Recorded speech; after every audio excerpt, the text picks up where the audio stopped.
CBS News has obtained an audio recording, which is part of the classified documents case against former President Trump. And the recording seems to contradict some of the former president's statements in the case thus far. CBS 2's Dick Brennan live now in the newsroom with more. Dick. Well, Maurice and Christine, the recording from 2021 comes from an interview Trump gave to people working on a memoir of Mark Meadows. It could, at the very least, complicate Trump's defense or perhaps pose serious trouble. He said he wanted to attack Iran and what? He said this was done by the military, given to me. What's up, guys? John here with another episode. This is what's happening right now. The Bedminster tape, verified by CNN, PBS, BBC, and ABC, has Trump's own voice destroying all three of his legal defenses in 3 statements. He confirms physical possession of military documents. Donald Trump describing a sensitive document he appears to be holding in the presence of 2 people who have no national security clearance. He's talking about a secret plan drawn up by the Joint Chiefs Chairman Mark Milley and the Defense Department in regards to Iran. Let's see here. Yeah. I just found, isn't that amazing? This totally wins my case, you know.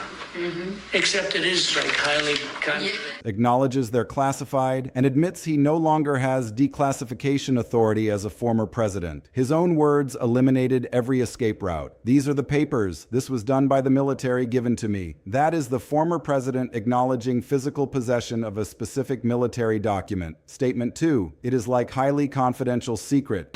Moving on to national news now, and a big development in the federal case against Donald Trump that involves those highly classified documents that he allegedly took with him after leaving office. That's right. For the first time, an audio recording has surfaced in which the former president appears to discuss classified documents with people who did not have security clearance. Garrett Hake is in Washington with the details and the audio. These are the papers. This was done by the military, given to me. In his own words, former President Trump in a newly surfaced audio recording that's expected to be used as evidence in his federal case involving classified documents. In it, he appears to acknowledge he knowingly held on to a classified Pentagon document about a potential attack on Iran. The 2.5-minute audio tape obtained by CNN shows Mr. Trump discussing what he calls the, quote, highly confidential document. I'll show you an example.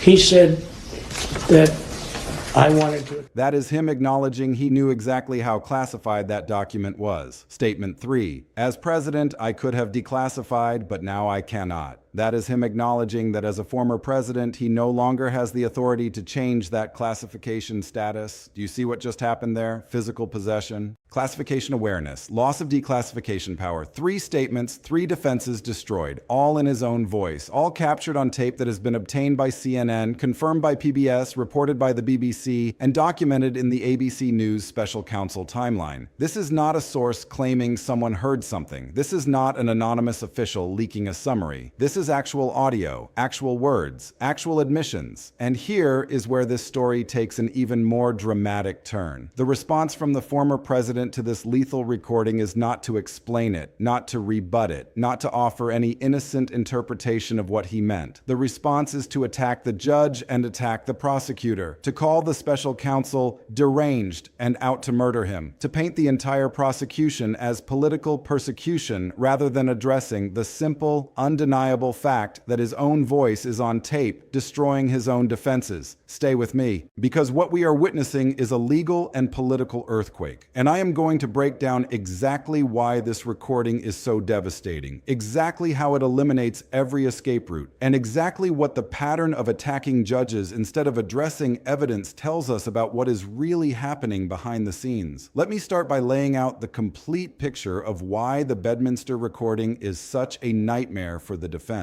Because understanding exactly how each of the 3 statements kills each of the 3 primary defenses is the key to understanding why the only response left is to attack the people running the case rather than the evidence itself. The first primary defense that Trump's legal team has floated is, I didn't know it was classified. This is a common argument in cases involving classified material. A defendant claims they were unaware of the sensitivity of the documents they possessed. Maybe they were too busy. Maybe they didn't read the markings. Maybe it was an honest mistake. The Bedminster recording eliminates that defense in one sentence.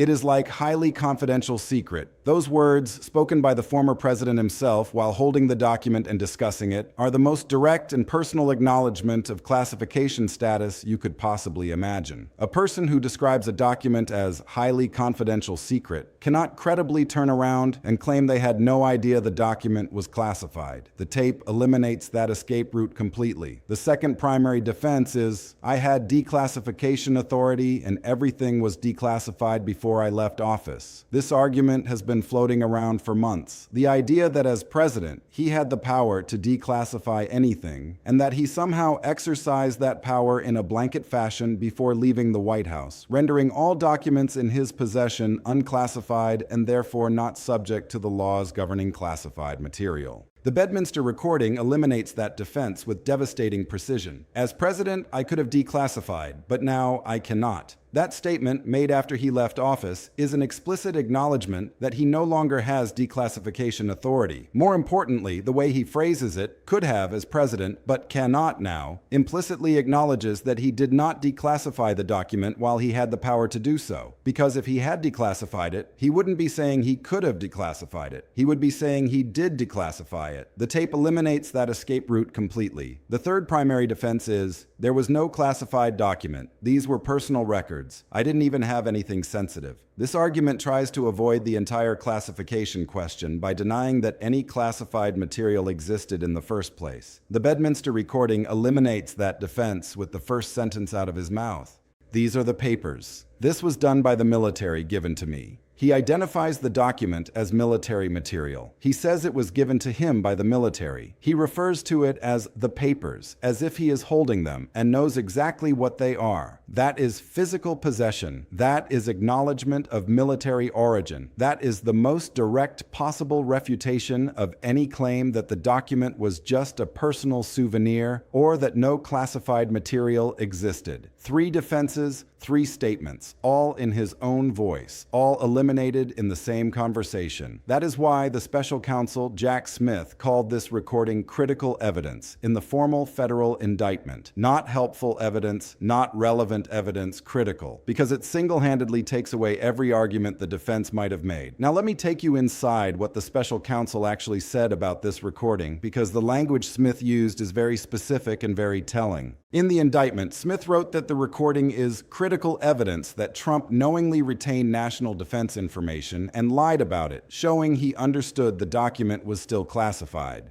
Read that again. Critical evidence. That is the highest possible designation a prosecutor can give to a piece of evidence. And the specific purpose of that evidence, according to Smith, is to show that Trump understood the document was still classified. That directly targets and destroys the "I had declassification authority" defense. Because if you understood the document was still classified, you cannot claim you had already declassified it. The fact that this assessment comes from a special counsel in a formal federal indictment makes it the most authoritative prosecutorial determination available. This is not a leak. This is not a background briefing. This is the official position of the Department of Justice, filed in court, stating that this recording is the centerpiece of the government's case. And here is what makes it even more devastating. The recording does not just show that Trump understood the document was classified. It shows that he understood he could not change that status anymore. He explicitly said he cannot declassify now that he is no longer president. That is a former commander-in-chief on tape acknowledging that the law applies to him differently now than it did when he was in office. That is the kind of evidence that prosecutors dream about and defense attorneys have nightmares about. Let me bring in another dimension of this story that does not get enough attention. The judge in this case, Aileen Cannon, has had her own interactions with these defense arguments. And what happened in her courtroom is telling. During a hearing, Cannon rejected one of Trump's motions to dismiss the case. The argument Trump's team made was that the main statute they are charged under is unconstitutionally vague. Cannon called that argument premature and rejected it.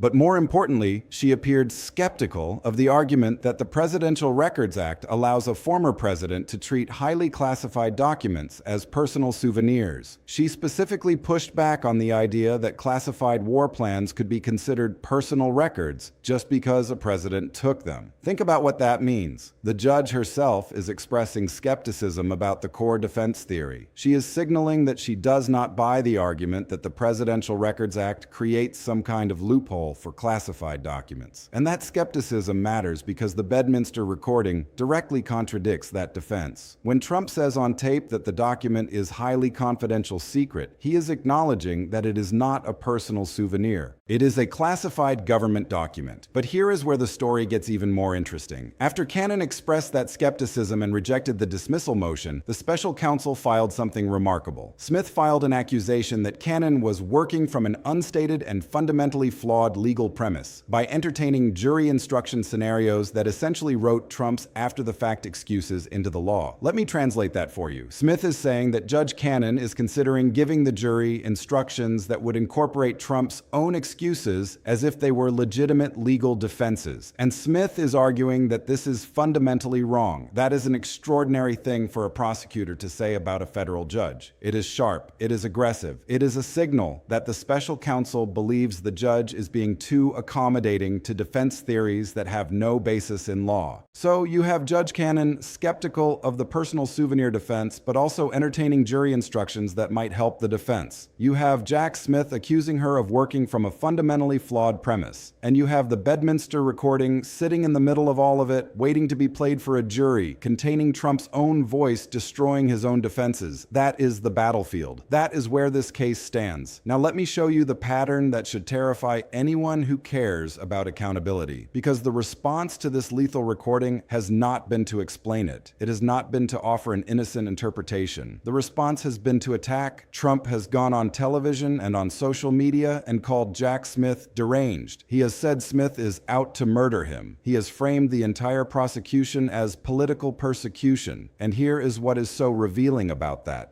A defendant who has a legitimate response to evidence gives that response. They say, here is why the recording does not mean what the prosecution says it means. Here is the context you are missing. Here is the innocent explanation for my words. But when the response is to attack the prosecutor's character, to call him deranged, to accuse him of murderous intent, that is not a legal response. That is a behavioral signal. And what it signals is that there is no adequate substantive response to the evidence. You cannot explain away your own voice saying, highly confidential secret. You cannot explain away your own voice saying, now I cannot declassify. So instead of trying, you attack the messenger. This is not the first time we have seen this pattern. In the Manhattan hush money case, when the judge held Trump in contempt for violating a gag order, the response was not to comply. The response was to attack the judge, to call him crooked, to attack his daughter. To escalate the rhetoric even as the judge warned that jail time was next. Same playbook in New York, same playbook in Florida. When the evidence is devastating, when the legal arguments are failing, the response is to attack the judge and attack the prosecutor. And the consistency of that pattern across multiple independent cases is the most alarming behavioral signal imaginable. It tells you that the strategy is not legal, it is not evidentiary, it is purely rhetorical, and it is deployed precisely when no legitimate legal response exists. Let me take you even deeper into what this pattern means, because there is something even more disturbing at work here than just attacking judges. We have documented that when Trump specifically attacks named judges in public, the result is a measurable increase in violent threats against those judges. Reuters documented more than 150 violent threat posts against named judges following Trump's public attacks. 150. That is not a coincidence. That is a causation chain. Now, Trump is calling a federal special counsel out to murder him. He is using the most extreme language possible, from the most amplified platform available, to characterize a federal prosecutor as a would-be assassin. That is not just an attack. That is an escalation. That is taking the same playbook that produced 150 violent threats against judges and applying it to a prosecutor, using language that explicitly invokes violence. Think about the responsibility that comes with that platform. Think about the consequences of that language, and then ask yourself, why would someone use that language instead of just explaining what they meant on the tape?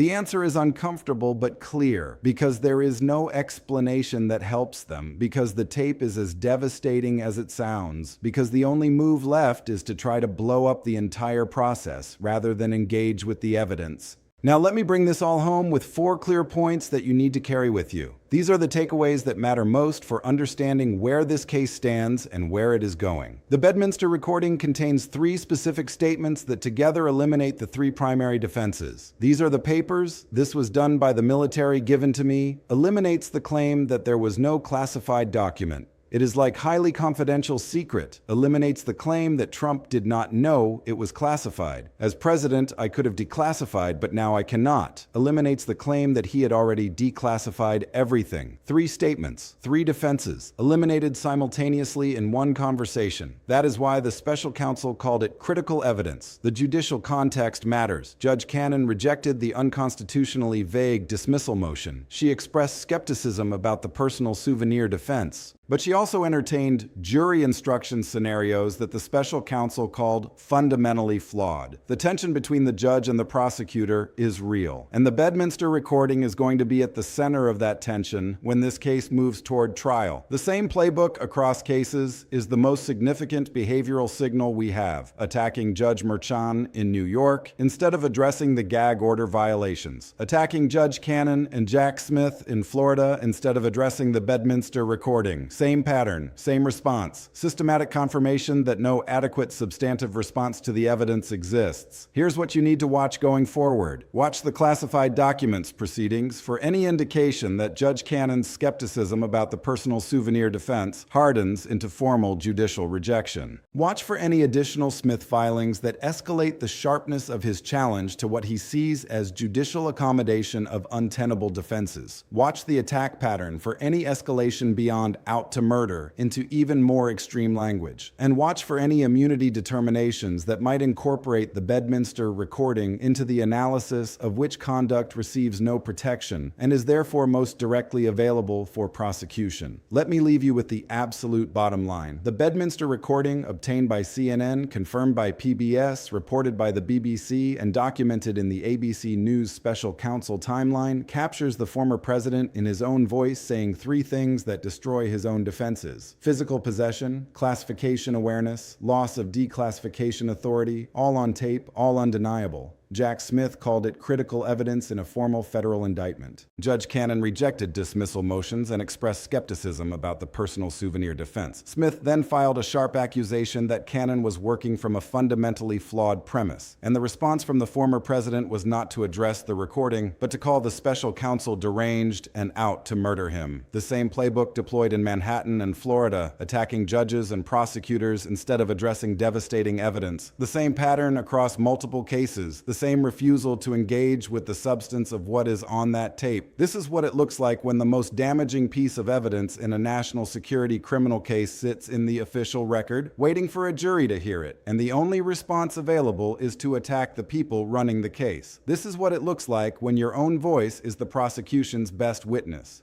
And this is what it looks like when the defenses have been eliminated not by some legal technicality, but by the defendant's own words, spoken on tape for the world to hear. We are going to be right here watching every development as this story continues to unfold. Drop a comment below and tell me what you think. Does the Bedminster recording reach its most consequential moment when a jury finally hears it? Or does case management and judicial accommodation delay that moment beyond the point where it matters most? I want to hear from you. I will see you in the next one.